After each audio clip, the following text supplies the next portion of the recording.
recevoir Sylvia Polidori. Il faut bien savoir que c'est une personne qui a vraiment de l'expérience. Regardez tous les beaux livres qui sont là sur la table. Elle écrit en français, en italien et en anglais. Et elle a reçu une trentaine de prix littéraires, ce qui est bien pas mal. 60. Voilà, ok. Parce que moi, je suis arrêtée égal, il y en a 30 ou 60. Mais donc, ça veut dire qu'il y en a beaucoup, que c'est très bien, parce qu'il y a beaucoup de gens qui font tout un point lorsqu'ils ont reçu un prix, mais quand on en a reçu 30, ça ne pousse pas une 60. Là, ça veut dire qu'il y a quand même quelque chose derrière. Voilà, alors je vous laisse la parole. Vous avez un bon 3 quarts d'heure. Oui. Et après, on fera une petite pause. D'accord. Voilà. Bon. Alors, je fais un jeu de mots avec toi. Bon, tu es une vraie italienne, évidemment. Tu es née à Aquila, près des Apennins, le contrefort, hein, le château du XIIIe siècle. Hein. C'est vrai, hein? Mais il y a quelque chose d'autre, évidemment, c'est que de par bon, tu as fait des études de droit, mais tu es une haute fonctionnaire au niveau européen, au caprice des dieux à Bruxelles. Ce n'est pas négligeable. Pour qui ne le sait pas, le Parlement européen, c'est le caprice des dieux. Oui, c'est le caprice des dieux, c'est le Parlement européen, le Parlement cette-unis. C'est moi qui ai dit ça. Mais des déesses, hein. C'est le nom du bâtiment. C'est la forme du bâtiment, hein. Donc les Belges le connaissent, Bah oui, bien sûr.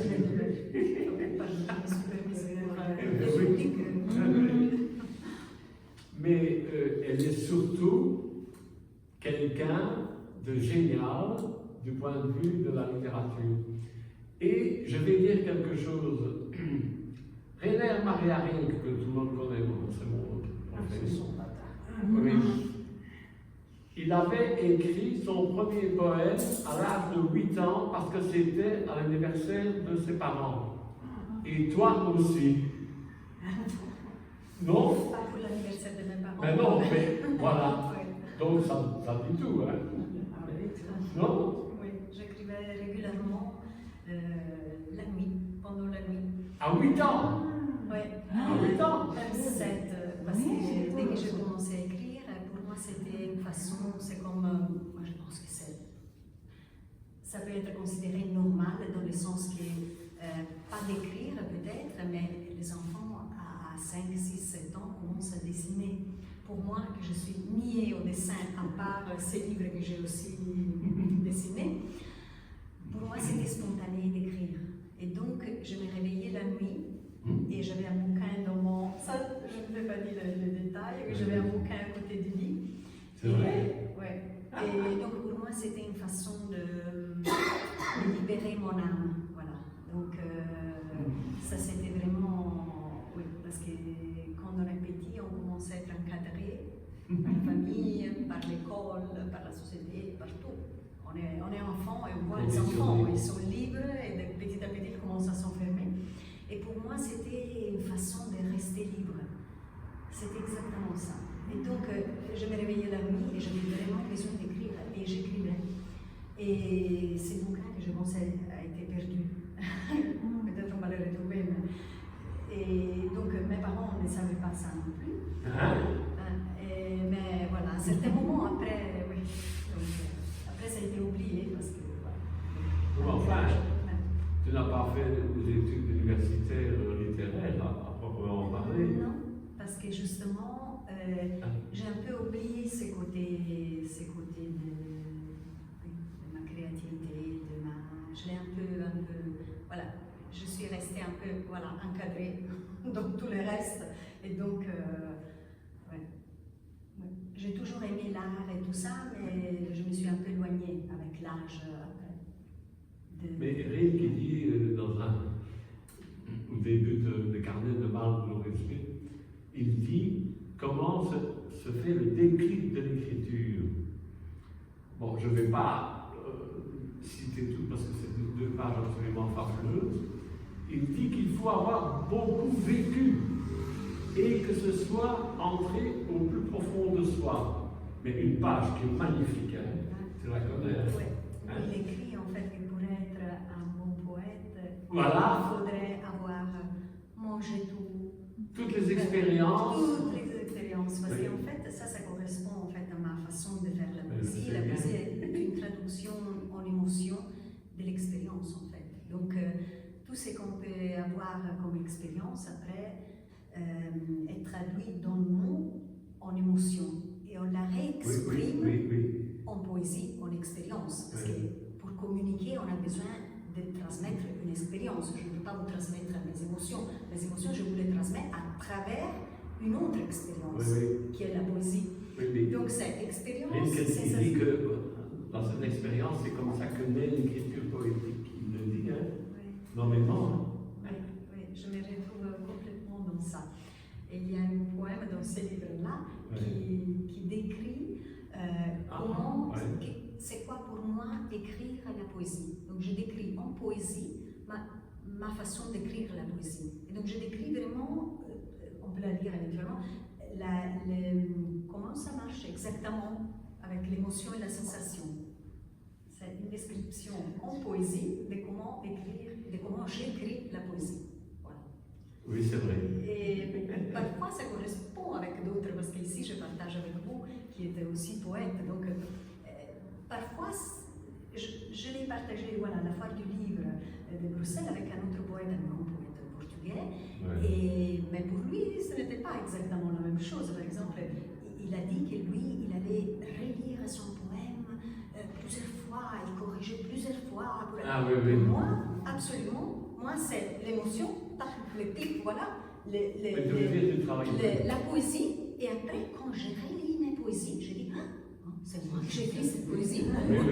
Mais simplement parce que je ne me rappelle pas de l'émotion, ça me rappelle l'émotion. Après je dis, c'était l'émotion de ce moment, mais parce que l'émotion est tellement instantanée, tellement qui passe, que si on l'attrape, immédiatement, ça part. Donc pour moi c'est comme ça, voilà. Et après, je les traduis, et alors là, c'est un autre processus parce que je recompose dans des différentes langues en essayant de garder la même émotion. Et alors là, c'est tout un autre travail parce que pour reproduire la même émotion dans une autre langue, ça signifie se mettre un autre bonnet, comme on dit, chapeau d'une autre culture. Et alors, un anglophone ne s'exprime pas de la même façon qu'un italien ou un belge. Chaque culture a une façon aussi d'approcher l'autre et donc de communiquer.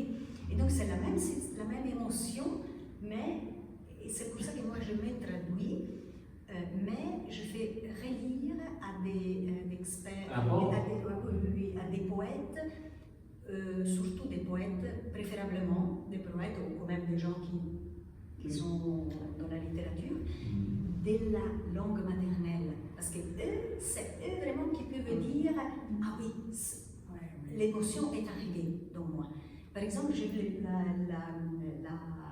l'expérience avec l'anglais, je l'ai toujours avec l'anglais parce qu'on est différents comme culture. Quand même les latins voilà, s'expriment un peu de la même façon, mais le même livre sur l'amour, parfois j'ai des expressions et c'est un jeune qui maintenant me revoit tous les poèmes à partir de, je crois, du livre sur l'amour. Après, il a revu tout parce qu'il a vraiment, en plus, il a des origines. La mère est italienne, le père belge-flamand. Il a vécu toute sa vie en Australie. Donc, il est parfait parce qu'il connaît toutes les langues et donc c'est très bien. Mais parfois, dans ce livre-là, il me disait mais cette phrase, ça ne signifie rien en anglais. Je dis quoi? Comment ça? C'est un monde en italien. On s'exprime comme ça. Non, ça, non. Et alors, je lui explique qu'est-ce que je veux, qu'est-ce que je sens et qu'est-ce que je veux transmettre. Il me dit, non, ça en anglais, on le dit comme ça. Et alors là, on apprend aussi d'une autre culture, parce que les Anglais les anglophones ne s'approchent pas, peut-être, approach c'est en anglais, mais ne s'approchent pas de la même façon qu'un italien. Voilà, et donc c'est très intéressant. C'est l'expressivité corporelle, surtout. On dit que l'italien, tanto facile Basta che parlo con le mani. Basta che parle. Voilà, ça va. On parle avec les émotions, mais ça se traduit par les gestes aussi et la voix. Hein. On est très théâtral. Ben oui. Ça va, pour la poésie, ça va. Des Voilà, comédies, ça fait bien. Hein? Mais je t'ai interrompu parce que tu Pas as du parti tout. parler que longtemps et après je fais une parenthèse. Ah oui.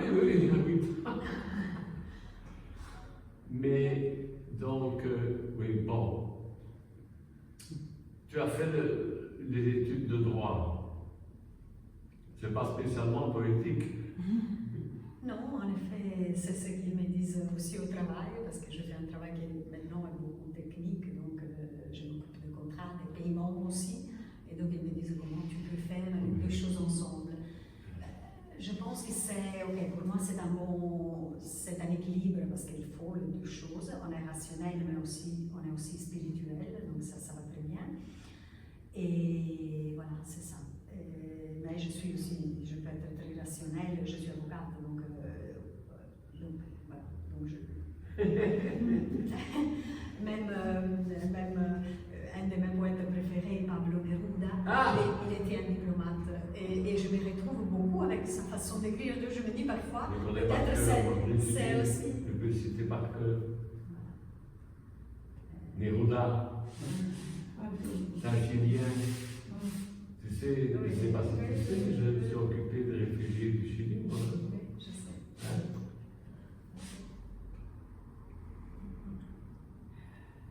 Donc c'est parce qu'il y a le poème qui revient. Ça n'a aucune importance, oui. Il a écrit un très beau poème fantastique, où il parle, je dirais, d'une grande spiritualité qui est liée à sa naissance c'était les montagnes. Hein. Ah, oui. Comme Pablo Neruda. Comme moi, Oui. peut-être que c'est ça. J'ai fait des études de développement, c'est ça. Bon, alors, je disais, Sylvia, pour jouer, enfin, je fais un jeu de mots. Polidori. Polidori. Poly, en grec, ça veut dire plusieurs choses. Et doron, c'est le cadeau. Et ce n'est pas vrai, hein. C'est une mauvaise. Oui, Mais non, c'est mon imagination. Non, ok, le nom signifie beaucoup de cadeaux, beaucoup de qualité, ou une personne qui reçoit beaucoup de cadeaux, une personne qui aime faire beaucoup de cadeaux. Oui. En tous les cas, c'est un nom grec. Je me sens je sens, je le dis toujours, vraiment, aujourd'hui je déjeunais d'ailleurs avec une amie grecque. Oui. Je sens des origines profondes, même si je n'ai aucune. J'ai retracé un peu mon passé de génération en génération. J'ai trouvé juste qu'il y a un village en Grèce qui s'appelle Polydoros. C'est vrai? Et c'est un peu sous les montagnes, donc je me suis dit peut-être je viens de là, je ne sais pas, mais je mets. Aquila. Et aussi. Aquila. C'est le contrefort. Et aussi beaucoup avec la poésie. Moi j'aime bien la poésie, l'ancienne poésie grecque, Sappho, pour moi c'est ça la poésie. Ça c'est la poésie. Et la poiesis, le nom créé est né du grec. Donc, j'ai une amie grecque qui s'appelle Percé le Tour.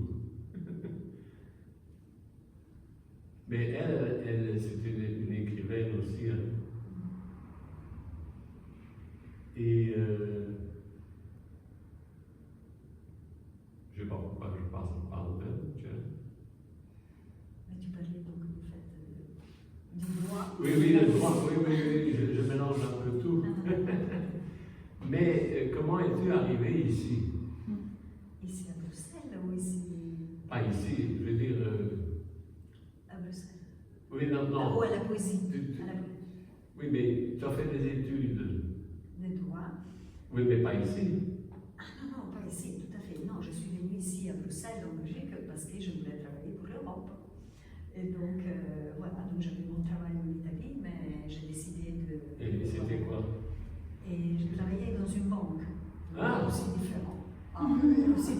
Et ça, c'était vraiment un travail beau, parce que j'avais des beaux collègues, l'environnement c'était beau, mais un peu loin de ma nature, ça oui. Ça vraiment, oui. Donc, oui. Mais oui, mais ce que tu écrivais, Non, dans cette période-là, non. L'écriture est retournée plus tard, justement. Donc, je l'ai eu de très, très petite.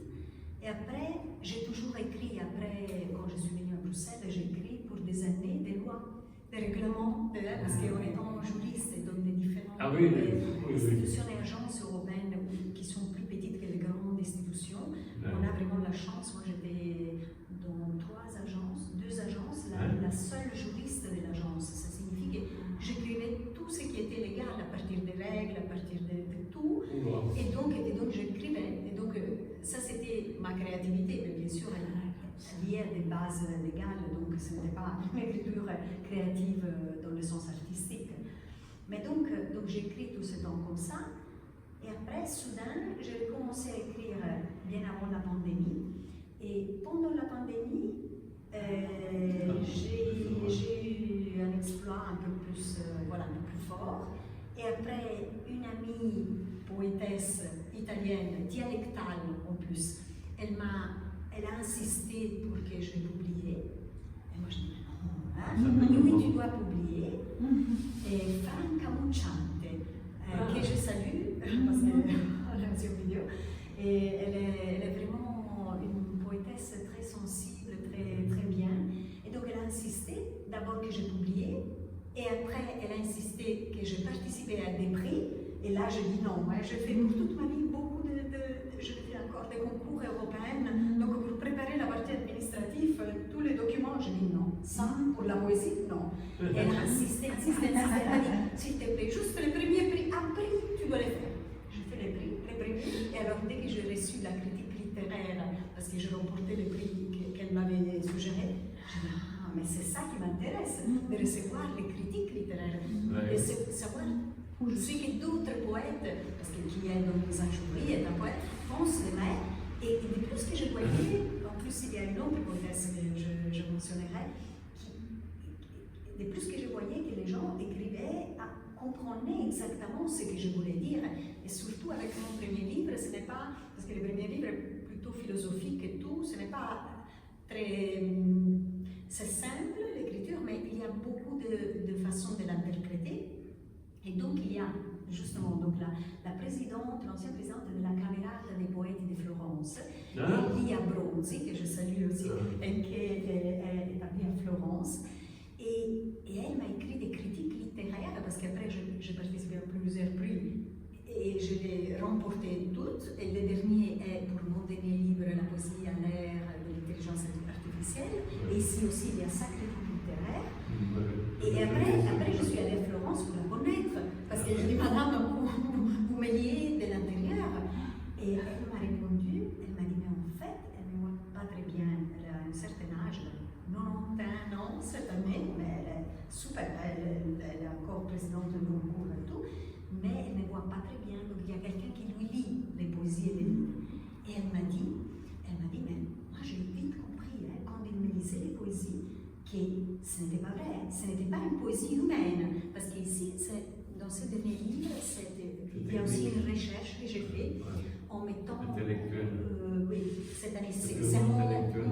Ça, c'est mon premier essai. Le reste, c'est tout de la poésie, mais ça, c'est un essai. Et ici, j'ai comparé ma poésie humaine avec la poésie composée par l'intelligence artificielle. Donc, j'ai fait une véritable recherche, j'ai utilisé plusieurs applications auxquelles j'ai demandé, je vous donne des sujets, des titres, écrivez-moi une poésie. Après, je l'ai comparée avec la mienne.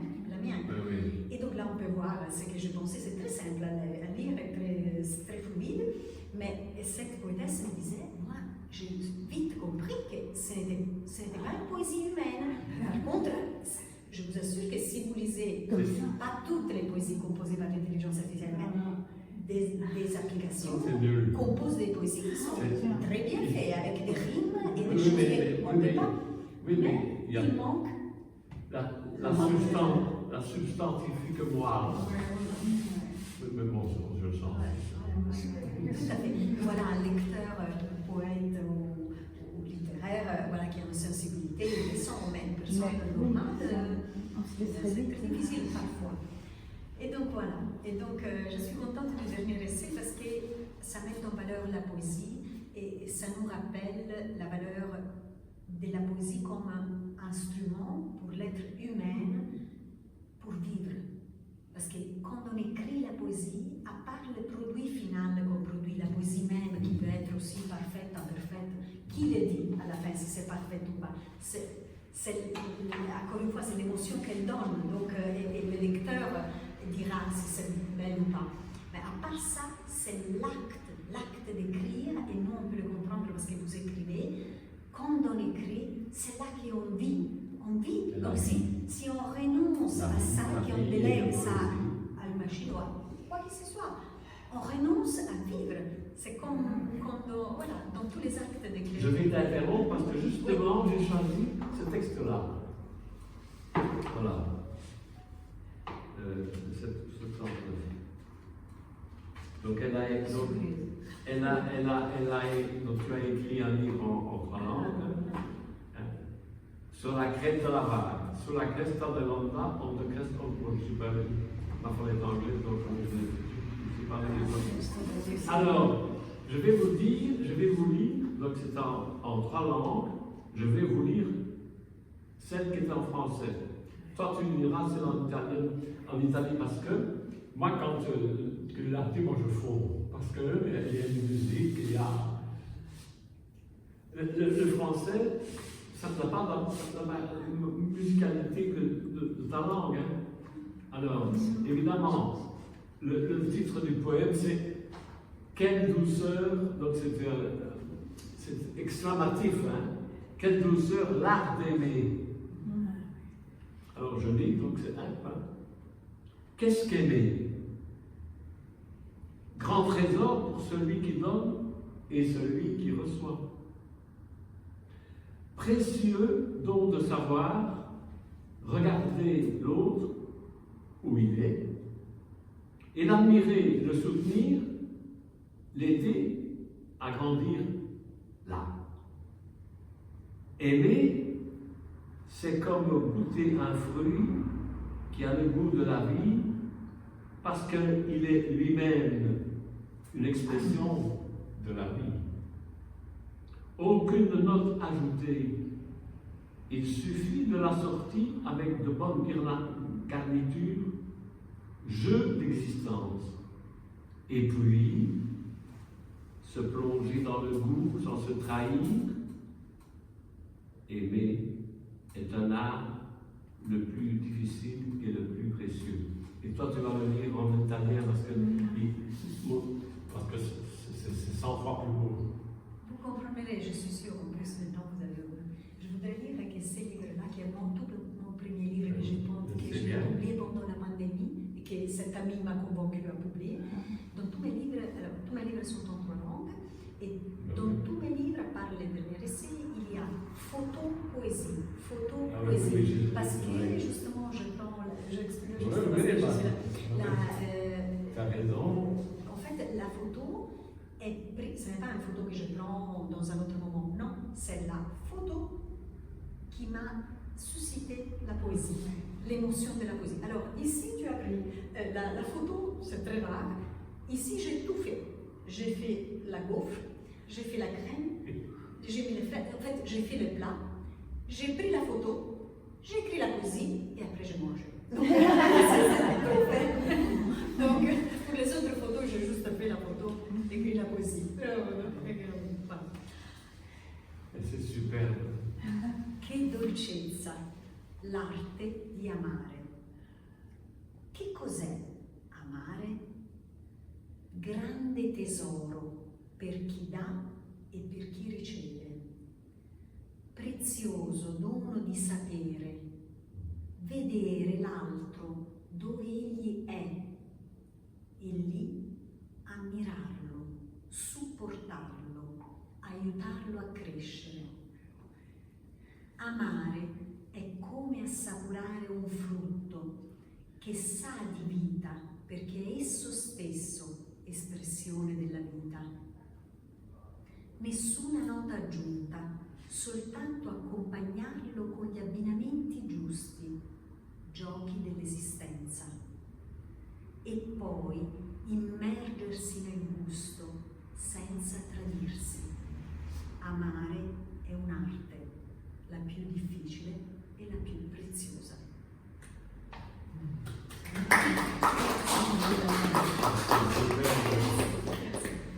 Vous avez compris, non? Parce que, en plus, l'italien est musical.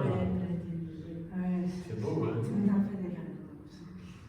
Alors, si tu es d'accord, vu que Jean-Pierre a choisi une des poésies de ce livre, mais encore une fois, comme c'était mon premier livre, c'est vraiment un livre que j'ai écrit pour un lecteur de poésie que je m'imaginais n'avait jamais lu de la poésie. Et alors j'ai écrit même, pas instruction, mais comment je vais dire en français, je dis conseil de lecture. Ah oui, oui. Donc un batterie aux émotions. Comment faire pour lire une poésie en fait? Parce que c'est le Oui, et je partage ça avec vous parce que vous êtes poète. Moi, mon but est de relancer la poésie dans le monde. Parce que la poésie est reléguée, voilà, la peinture, la sculpture. On est dans une galerie, très belle galerie d'art, fantastique. Mais la poésie, je pense qu'aujourd'hui n'a pas l'espace qu'elle mérite. Mais pourquoi? Encore une fois, parce que parfois, soit c'est incompréhensible, soit on ne sait pas la lire. Donc j'ai pensé dans ces livres aussi de donner des conseils de lecture, au moins de comment je pense qu'il faut lire une poésie. Et selon moi, c'est comme quand on regarde voilà, une peinture. Vous pouvez regarder une peinture. Alors, on n'est pas là à regarder, selon moi, les couleurs, la forme, qu'est-ce qu'il y a dans la peinture. Non, il faut se relaxer, et c'est la même chose dans une poésie. En fait, moi, plusieurs fois, j'ai dit, si vous voulez, vous pouvez fermer les yeux. C'est comme une musique. Regardez l'image, bien sûr, il y a une image, et après, s'abandonner à ses propres émotions. Donc, sentir ce qui nous fait bouger à l'intérieur. Et c'est la même chose dans la poésie, je dis, en fait, prenez les images que les paroles, les mots vous suscitent, mais après, abandonnez-vous aux émotions et sentez la poésie jusqu'à la fin. Et à la fin, normalement, vous devriez, moi je parle ici des poésies de ces livres, vous sentir mieux. Donc à la fin que vous avez lu une poésie. Et c'est pour ça aussi que j'appelle mes livres de poésie des boîtes de pralines. Parce que, surtout qu'on est en Belgique, non? Alors qu'est-ce qu'on fait? Moi, quand j'ai un peu de manque d'énergie, surtout à la maison, parfois moi j'ai fait des choses, alors je pense d'aller manger une praline. Alors je prends la boîte, je cherche un endroit calme où il n'y a pas de dérangement. Et après, en Belgique, vous allez ramasser quelque chose qui est très beau, les descriptifs des pralines. Et alors, dans ces livres, j'ai fait la même chose. Donc, j'écris, j'ai un peu joué dans ces livres. Donc, j'avais écrit j'ai pris des thèmes. Donc, thèmes des poèmes. J'ai mis vie, comme si c'était noisette, joie, inspiration, amitié, amour, vision et tout ça. Donc on choisit le type de praline poétique qu'on veut et après on parle de la poésie et on la lit comme si on goûtait une praline. Voilà, c'est ça la chose. Et donc je disais que tu as choisi dans la catégorie amitié et amour. Et après en fait j'ai écrit un livre qui est complètement, ici il y a plusieurs thématiques, mais ça c'est un livre complètement sur l'amour qui a le souffle du monde. Un souffle d'amour. Oui, et c'est lui qui je remporté 15 prix internationaux, donc il a pu ici. Tu m'as jamais donné. Non, c'est mon livre principal je te le donnerai aujourd'hui. Ça c'est une montre de mon part. Aujourd'hui, c'est parfait. Et donc, si tu veux, on va lire la poésie. En fait, il y a une poésie, et je vous annonce que juste hier, j'ai reçu un prix pour la déclamation de cette poésie. C'est vrai? Et oui, tout à fait. Et je voudrais remercier Maurizio, que quand il verra cette vidéo, il a lu les poèmes avec moi. Et donc, on a en fait envoyé cet prix en Italie. Oui, mais en italien. En italien. Oui, bien sûr. Et pour la première fois, il y a une catégorie, ils l'ont mis cette année, des déclamations. Et je trouve ça très beau. Et donc, on a fait ça ensemble, parce que j'avais besoin de la deuxième personne, qui tu as faire maintenant si tu veux. Et Ouais. donc on l'a lu à deux et on l'a envoyé et on a remporté le deuxième prix. Mais vu que le premier est par un acteur qui a lu en plus une poésie par lui, je le considère comme un premier prix parce que ce truc. Donc si tu veux, on peut lire cette poésie ensemble. Ouais. Et tu fais, alors, le titre du livre est Le souffle du vent, Il soffio del Il vento. soffio del vento, e la poesia si intitola Il soffio del vento. Mais on va la lire en français. Ouais. Et c'est sûr que tu n'as pas. Non, non. On était d'accord qu'on lisait la poésie, alors Oui, ça oui, sera. oui. Moi, j'avais ça. Ah, ça! Et moi j'étais convaincue. Et alors, alors ça sera un essai, mais j'espère que ça va. Et alors, tu devrais lire la partie comment on dit en italics en essai? En italique. En italique, voilà, en italique. Oui, mais c'est dans l'anglais. Corsive, on dit en corsive en italique. Ah, Ah oui, non, non, en français, pardon. En français. C'est ouais. ici. Oui. Ok, Mais ça va. moi, je dis juste la partie en corsive hein, et moi la partie en italien. Et non, moi la partie normale. Donc, moi, qu'est-ce que je dis là? Je te l'ai dit comme tu dois lire. Ok, ça va. Alors, le souffle du vent. Un jour, le vent a soufflé sur moi. Il m'a sécué, puis m'a caressé et aimé. Ah oui. Tu dois dire un peu plus haut. On va recommencer. On peut recommencer. Les souffles du vent. À quel moment j'ai le microphone parce que je Sauf la le vois. vent. Les souffles du vent. Un jour, le vent a soufflé sur moi. Il m'a sécué, puis m'a caressé et aimé. Qui es-tu? Tu n'as pas la force de tenir debout sur tes pieds. Tu marches sur des jambes qui ne sont pas les tiennes, suivant un chemin tracé par d'autres qui ne t'appartient pas. Je te ferai tomber tout de suite, si je le voulais, si faible et si fragile. Mais je suis moi. Du moins, je le crois. Je suis moi. Du moins, je le crois. Je serai clément, si tu le veux.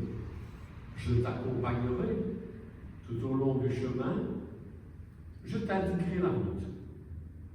Regarde la direction des brins d'herbe que je courbe en passant.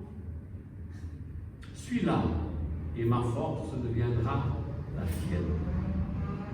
Tu sentiras ma poussée forte et précise, qui conduira vers ton objectif, celui de tous et le tien aussi. En devenant mon instrument, tu moduleras ma poussée avec ton corps et tu avanceras dans cette direction vers celle que tu es.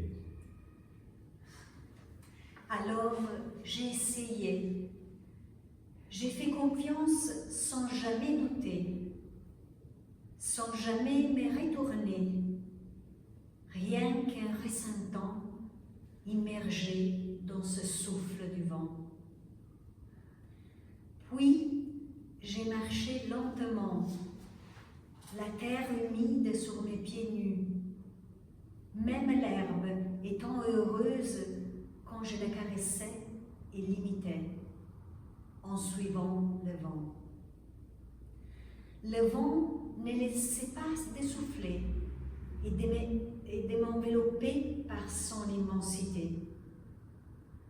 Soudain, j'ai lu, moi et tous les restes, comme si le vent avait dissipé les brouillards, la brume du matin d'un nouveau jour, celui de ma nouvelle vie.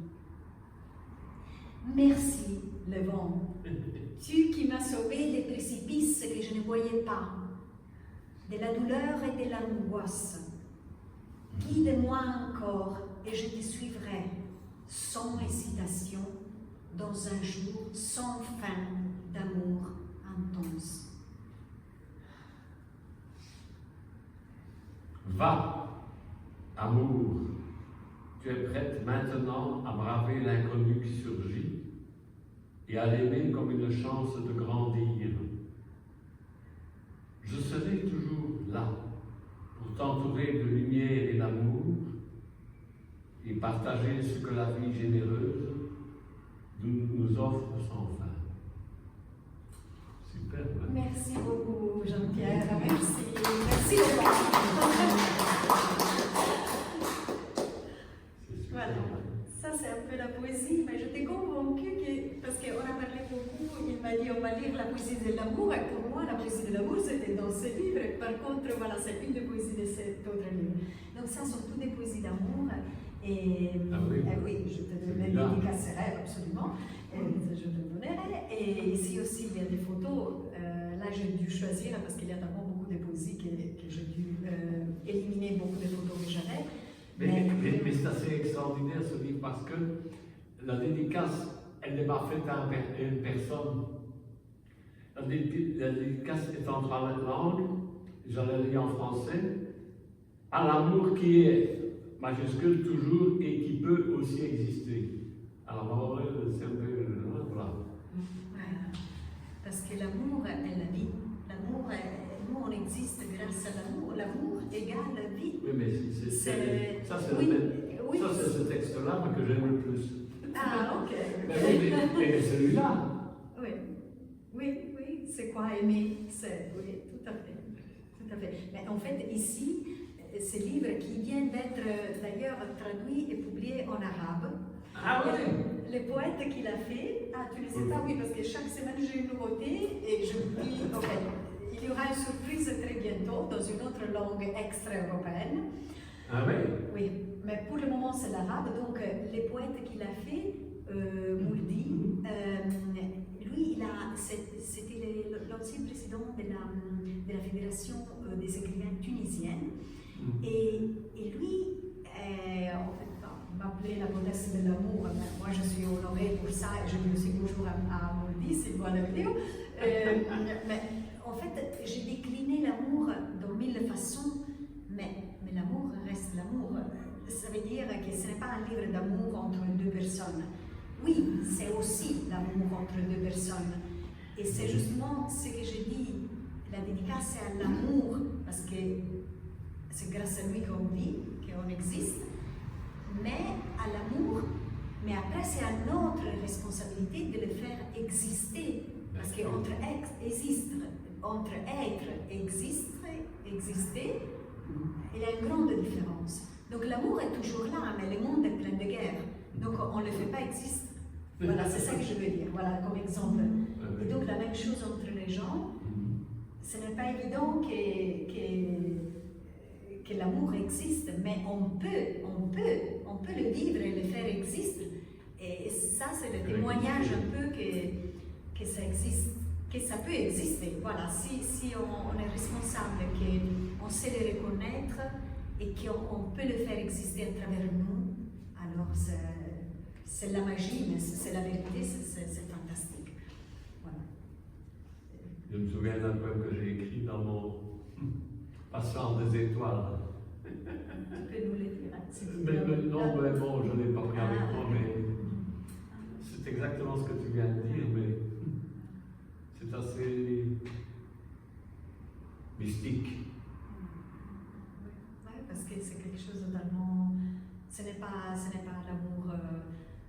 Aujourd'hui, malheureusement, les mots les plus délicats sont détruits par. Voilà, on lit amour partout. On parle de l'amour. Et en fait, c'est pour ça que moi, l'amour dans ces livres, et même dans celui-là, je l'écris avec la lettre majuscule. Parce que pour moi, c'est la personnification de quelque chose. Ce n'est pas. Même l'art dit et c'est avec la majuscule. Oui. Regardez s'il y avait une dédicace. Ah non, je vais la faire. C'est bizarre. Okay. Aujourd'hui, c'est la journée de dédicace. Si vous avez des questions, peut-être on peut même. Vous pouvez. Des curiosités. Moi, je viens toujours. Je voudrais peut-être que tu nous parles un petit peu des autres livres. Oui. Écrit quand sur la Et celui-là, c'est le tout dernier, c'était publié le 1er octobre ou novembre. Non, octobre, je crois, 2025. Et voilà, et je viens de le présenter. Alors, en Italie, je l'ai déjà présenté, à Florence, à Naples, et je présenterai aussi à la Foire du Livre de Turin au mois de mai. En fait, ici en Belgique, c'est la première, parce que je l'ai présenté aussi, donc je l'ai déjà présenté dans plusieurs endroits, mais pas en Belgique. Et voilà, c'est la première, et ici, je suis vraiment contente. Mais moi je l'ai lu, mais c'est, je dirais, le livre que j'ai lu beaucoup de choses sur l'intelligence artificielle, mais là tu vas vraiment, on croit que c'est Euclide qui a écrit. Mais, je m'excuse, mais c'est tellement, je dirais, clair, comme dans l'autre proche, la façon de la mettre par terre, quoi. Hein. Oui, parce que c'était une réflexion, en fait. Oui, mais c'est une réflexion qui a une densité de précision et d'analyse incroyable. Parce qu'elle met vraiment le point sur les i, vraiment, que c'est un fléau. Enfin bon, oui, non, mais je suis un peu dramatique. C'est pas pour. Parce que ce n'est pas dit que c'est bon ou pas, c'est objectif. Moi, j'ai eu la même impression quand je l'ai relu, parce que je me suis dit, j'avais des idées très claires, parce que justement, quand on a l'expérience de quelque chose, donc on voit que c'est un poète qui écrit. Ce n'est pas, même si j'écris dans une façon qui n'est pas une poésie, mais moi j'ai l'expérience, donc ce que j'écris, je le sens bien. Et il y a toute une partie au début philosophique dans laquelle j'explique en fait c'est quoi l'être humain en fait. Parce que pour pouvoir parler de l'intelligence artificielle, l'intelligence, jusqu'à preuve contraire, est partie par l'humaine. Donc voilà, donc on doit la comparer avec l'humaine. Et c'est quoi la différence? Et donc je fais un peu un excursus philosophique pour arriver à aborder la thématique de la poésie, qui en plus est l'expression du côté le plus créatif, ensemble avec les autres formes d'art, comme la poésie, la peinture et tout, c'est la même chose. Et ici, c'est la géométrie. Hein. Oui, parce que... Oui. C'est la géométrie. Hein. Parce que quand on parle d'une recette, alors là, c'est 100 grammes de farine, 100 grammes de sucre et tout ça. Donc, mais après, on va vers... Alors, donc là, on n'a pas d'espace d'interprétation. Donc, si une machine écrit une recette, bah, c'est la même chose qu'un être humain à la fin. Après, on a par exemple l'exemple des lois que j'ai écrit pour plusieurs temps. Alors là aussi, là, c'est très précis, il faut écrire des mots précis et tout ça, mais quand même, on commence à avoir une marge d'interprétation, tandis que les juges jusqu'à maintenant humaines, parce que ça commence à être aussi artificiel, mais les juges humaines doivent interpréter la loi. Et après, on arrive, tac, à travers des différents à l'art en général, et dans l'écriture, à la poésie, qui est déjà différent de la prose. Parce que la prose, comme Jean-Pierre justement dit, moi quand j'écris là, c'est clair, hein, c'est ce que je veux dire, c'est très clair. Il n'y a pas trop de marge d'interprétation, mais quand on arrive à la poésie, c'est une chose. Alors là, voilà. Et alors, la machine qui est, comme j'explique, c'est un assemblage de données, ce n'est rien plus, il n'y a pas une âme. Donc il manque la partie spirituelle qu'on a et qui fait la différence de l'être humain. La machine, donc... Et le souffle. Voilà, le souffle du vent. Bah ouais. L'inspiration. Voilà, donc quand on a... L'inspiration, ça vient... Voilà. C'est pas respirer, ça vient voilà. des tripes. Là, et tu n'as pas dit là, justement, parce que ce n'est pas juste un assemblage. Même les paroles qu'on utilise quand on écrit une poésie, on écrit une poésie qu'on doit comprendre, donc quand même notre cerveau travaille, parce qu'on doit écrire des phrases qui ont un sens. Mais, et dans la poésie, on le sait, on le fait, on peut même écrire une phrase qui n'est pas correcte grammaticalement, parce que quand même, ça doit communiquer une émotion. Et alors là, quand on arrive à ce stade, donc je dis tous les différents niveaux, quand on arrive au niveau de l'art et de la poésie, là, c'est un choix. Est-ce qu'on va dire à la machine, tu crées une poésie, c'est vraiment. Alors, déjà, l'essence de la poésie est différente parce que la machine n'a pas une âme. Donc, une chose c'est la poésie humaine, voilà, une chose c'est la poésie. Mais aussi au niveau de création, moi, ok, la recette, je peux même dire à la machine, ok, crée-moi une recette avec d'un gâteau au citron, avec, je voudrais juste un peu moins de sucre, un peu plus de farine, la farine d'épeautre à la place de fer. Donc je donnerai. Mais la poésie, C'est difficile de le paramètres. Oui, tout à fait. Et en plus, ça ne sera jamais l'expression ponctuelle de même nous-mêmes. Nous-mêmes, on est différents d'un moment à l'autre. Moi, voilà, j'ai écrit un livre, surtout des poésies sur l'amour, hein, et pourtant, ils sont différents, parce que sinon, voilà, les poètes Moldi disaient que c'est une déclination à 360 degrés de l'amour. Il a compté les fois, je ne me rappelle plus, mais il a compté les fois où j'ai mentionné le mot amour. Et il dit, dans chaque fois, c'est différent. Voilà, c'est la preuve que je suis une être humaine. La machine, l'amour, c'est l'amour. Peut-être elle aura une idée de l'amour, mais elle proposera toujours cette idée. Nous, on est infini. Et la poésie est cette expression infinie, comme toutes les autres formes d'art. Donc, si l'homme renonce à ça, à cette façon de s'exprimer infinie, elle renonce à vivre. Et il se limite en fait. Il se limite. Donc c'est un choix. Est-ce que c'est intéressant de se limiter? Et c'est ce que j'écris ici à la fin de la synopsis. Il dit, à la fin du livre, la dernière phrase du livre, j'ai dit exactement la version française, parce que même ça c'est en langue. J'ai dit, en bref, la poésie provoque le plaisir et la vitalité dans la jouissance de l'œuvre d'art, mais aussi dans sa création. Pourquoi renoncer à cette valeur louable en déléguant sa production à la machine? Point d'interrogation. Donc, ça reste ouvert. Donc, à chacun, c'est le choix de faire de la poésie pour vivre ou alors, c'est limité. C'est limité, mais tu connais Emerson? C'est ce qu'il disait. Une seule chose nous manque, tout. Un seul être nous manque et l'univers est dépeuplé, c'est ça? Non, mais la travers, voilà. C'est l'infini, non? Bah, ouais. Et après, peut-être je peux dire des mots sur les livres qui sont au milieu. Oui. Ça sont 2 livres que j'écris pour les enfants, mais ils sont aussi amusants pour les adultes. Ça, j'en ai vu. Et ils sont sur mon chien qui s'appelle Sam et sur mon chat qui s'appelle Super. Super! Oui, c'est super. C'est super. Il y a une chanson Même comme ami ça. ici. Et ce sont aussi des livres toujours avec photos ou ici dessin ou photo. Voilà, ici il y a un dessin à moi. Parce qu'il m'a inspiré donc dessin.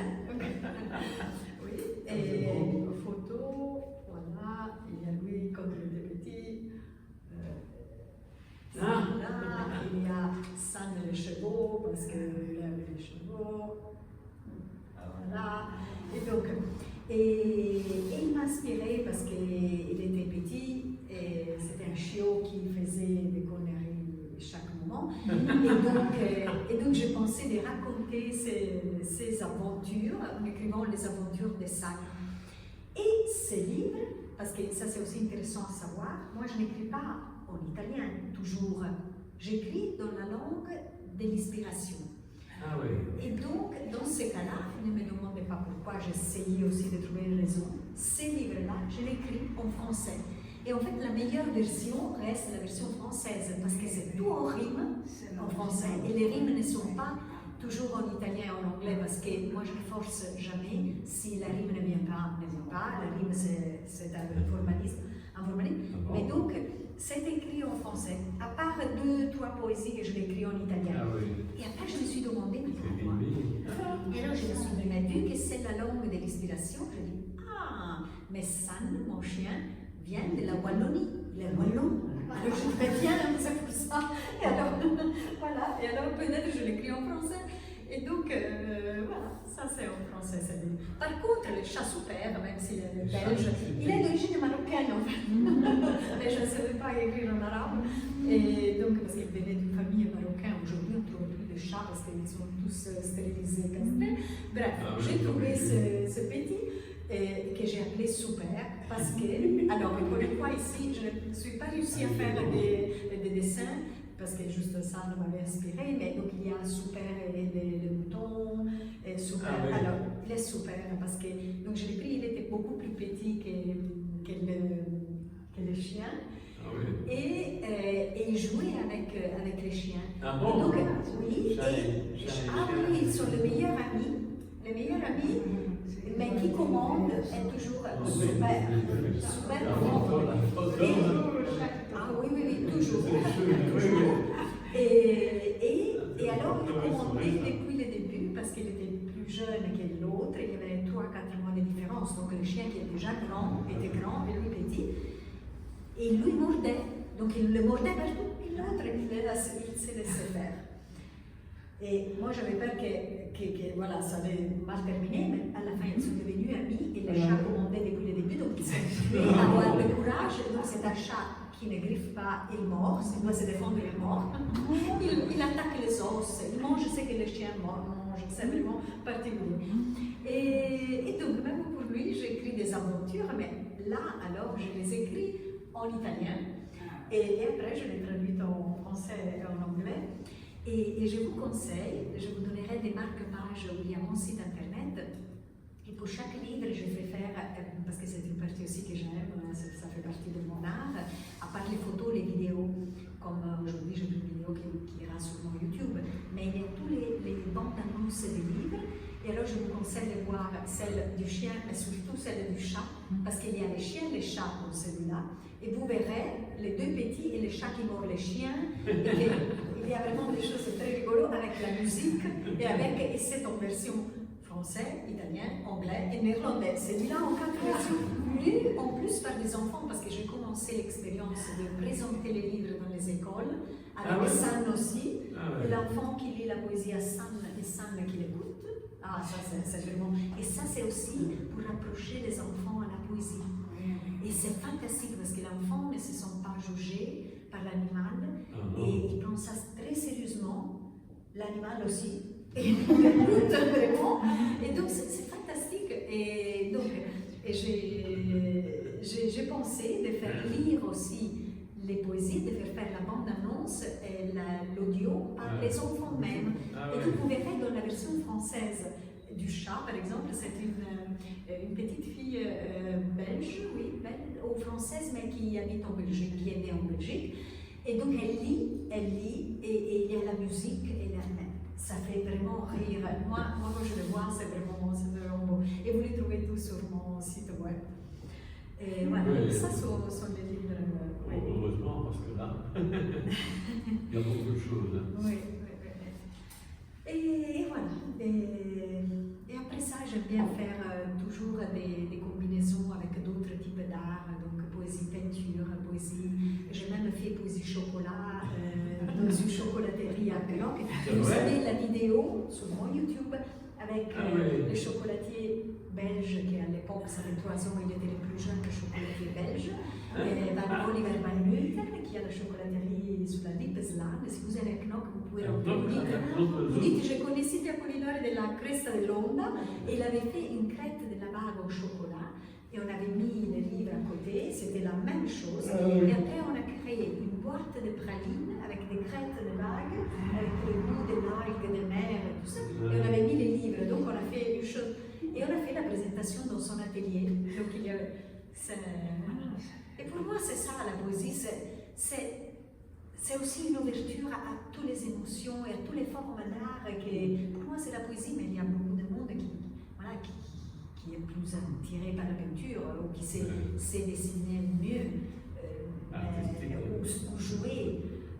Ça, normalement, je fais beaucoup de lectures de poésie avec la musique. Et donc ça aussi. Et je vous invite à vous inscrire à la lettre lettre d'information à partir de mon site. Ah oui. Et vous mettez votre adresse email, vous le confirmez, et vous recevez déjà des poésies du livre sur l'amour, Oui. par mail.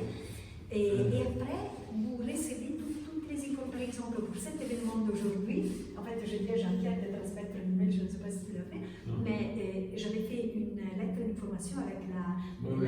les posters très beaux, merci Oui, que vous avez oui. fait. Ça, Fantastique. il est fait, mais bon, il est- Dites à qui l'a fait, c'est vraiment beau, j'ai bien aimé. Et donc j'ai mis ça, et donc je mets les mecs descriptifs et je dis vous êtes invités. Et comme ça, les gens qui me suivent savent des événements. Oui, Et oui. alors il y aura la semaine prochaine une soirée internationale ici à Bruxelles. Dans 2 semaines, je présenterai, vous êtes bien sûr tous les bienvenus à l'AREAV, à l'Association royale des écrivains. Oui, chez Patrick Devaux, Voilà. Patrick Devaux, parce que je pense que vous êtes aussi membre. Donc, La première fois que je t'ai vu, j'étais là. et voilà. C'était avec lui, hein. Voilà. Je ne l'ai jamais oublié parce que ce jour-là, oui, il y a un coup. Bon, bref. J'étais parce que tu as. Bon. Quand tu as parlé, tu as donné un poème, mais c'était en italien. Et je l'ai appris. J'ai été transporté, là, voilà. Oui, j'espère. J'étais une capacité incroyable, là, j'étais brebis. Maintenant, tu m'inspires de demander à quelqu'un de venir jouer avec peut-être ce jour-là, comme ça. Ah bah oui. Ça dépend du temps que j'aurai, mais si jamais. Peut-être, ok. Mais dans tous les cas, donc, vous recevrez la lettre d'information avec les données, tout ça. Après, si vous voulez vous désinscrire dans tous les moments, vous pouvez vous inscrire. Mais je dis comme ça parce que c'est plus facile. Après, je publie sur les réseaux sociaux et tout ça, mais le site internet, c'est la chose la plus facile parce qu'on reçoit un mail et voilà, et on essaie. Qui eût dit qu'on allait voir quelqu'un qui travaillait à l'Union européenne? Un fonctionnaire. C'est ce qu'ils me disent auparavant. Ils me trouvent ça. Ils me trouvent très bizarre. Ben oui, Ils me trouvent très bizarre. c'est vrai. Tu écris de la poésie? C'est vrai. Poète? Mais il y en avait en Afrique, il y avait des Portugais, il y avait d'autres Oui. qui venaient et justement on avait appris à connaître celle qui animait ça et ils venaient chez nous et nous allions chez eux aussi. Et je jouais l'art pour accompagner. Ah, toi, oui, tu veux l'art, Mais ouais. après, je ne sais pas ce qui s'est passé, on les a plus vus. Mais ça va bien ensemble, la musique et la poésie. Moi, je viens dans les années. Artiste, il était artiste. Réciteur, Artiste. professionnel de récitation, Marie Grévet. Elle est décédée maintenant. Et on faisait des spectacles de toutes sortes. C'était merveilleux. Ça marchait bien. Maintenant, je ne vois plus rien, je ne vois plus mes cordes, je ne sais plus jouer. Mais c'est Dommage, une chose à faire. Je suis encore occupée, mais c'est Ok, mais non, je vraiment plus grand chose à faire. Mais c'est très gai de faire ça. En tout cas, je crois qu'on peut remercier Sylvia qui a fait une très belle présentation. Ah oui. Et Jean-Pierre aussi. C'était très intéressant. On a eu la chance de vous avoir. Et j'espère que ça Ceux qui sont vous bien reviendrez. avec quelque chose. Oui, voilà, tant pis pour eux. On a l'enregistrement, mais. On l'enverra l'enregistrement, oui, c'est ça. Mais enfin bon, c'est pas la même chose que l'événement direct. Ça, évidemment. Donc voilà, un grand merci. Je pense qu'on peut applaudir. Oui, bien sûr.